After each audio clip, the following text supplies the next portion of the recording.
माता जशी तशी परावी नारी आहे परस्त्री आहे. काही काय ऐके ना महाराज म्हटले जाई व माते न करी सायास आम्ही विष्णुदास. आम्ही म्हणजे कोण झालं बरं आता तुकोबरापासून आतापर्यंत आता आम्ही कसे आहेत आम्हालाच माहित नाही. तरी सुद्धा महाराजांनी आपल्याला त्यांच्यामध्ये घेतलं. हे महाराजांचं मोठेपण आहे. आणि आपलं कसं आहे सांगू का आता आपल्या ग्रामीण भागात जातो मी काही लोक काय म्हणते महाराज हे मी होतो म्हणून झालं. म्हणजे चांगलं केलं तर मी म्हणतो आपण महाराज लय आवड काम होतं पण मी होता ना म्हणूनच काम झालं नाही त्याला हे शक्यच नाही. त्याला म्हटलं हे कसं काय पांगेल होतं तुमचं आमचं गावात व्यापारी म्हणते. म्हणजे पांगलं की आम्ही आणि जमलं की मी हे आपण. तुकाराम महाराज तसे नाही. जमलं चांगलं असेल तर आम्ही आणि कमीपणा घ्यायचा तर महाराज काय म्हटले मी.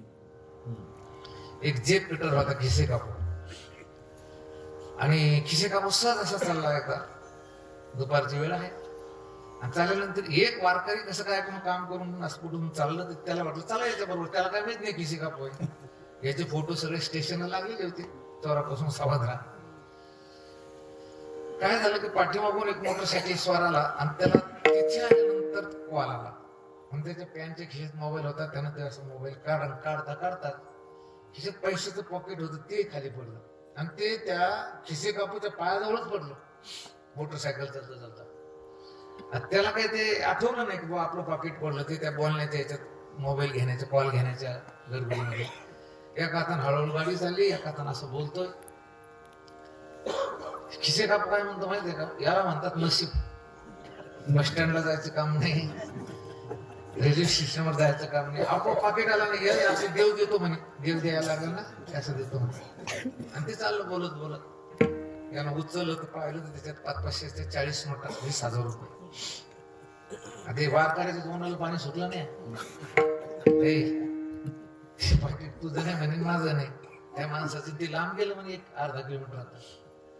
मला दिन त्याचे 10,000 रुपये. त्यानं सांगितलं नाही. पॉकेट पहिलं पाहिलं मी खाली वाकलो मी रिस्क घेतली मी वाकायची. तुला वेळ वाट लागलं कसं उचलं म्हणून आणि त्याच्यामुळं हे पाहिलं मी घेतलं मी आणि याच्यामुळे पॉकेटचा मालक मी पॉकेटले पैसे हे माझेच आहे. हळूहळू चालली ती गाडीवर पुढे चाललं. पुन्हा म्हणतो अरे नाही दा आता 5,000 तर दे मला. त्यानं सांगितलं नाही पॉकेट पाहिलं मी घेतलं मी आणि मग पॉकेट माझं आहे पॉकेटचे पैसे माझे आहे. 700 मीटर गेल्यानंतर त्या मोटरसायकल स्वारच्या लक्षात आलं. त्याला काना पाहिलं त्याला कळालं होतं की खिसे कापू